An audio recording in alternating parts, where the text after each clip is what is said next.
Nepset më të çuditshme në Shtatzani. Të kam qenë një njeri me neps shumë të madh, por dje po shikoja fotot në Stamboll, që kisha qenë në udhëtim dhe më kujtuan llokumet tradicionale që bëhen në Stamboll.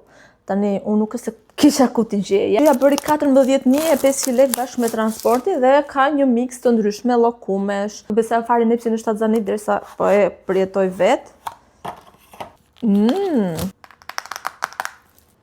Sa të vockla.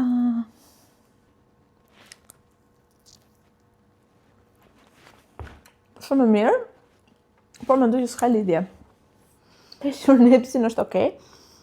Në fakt, kjo më kishte ngel mendje, kjo që është me pistak, nuk e di çka ka si çokoladë. Tani më thoni pak, ju çfarë keni pasur më shumë neps në Shtatzani? Edhe nëse nuk e hani atë gjën që keni neps, është e vërtetë që fëmijës i del një shenjë apo bestytni? Ika. Bye.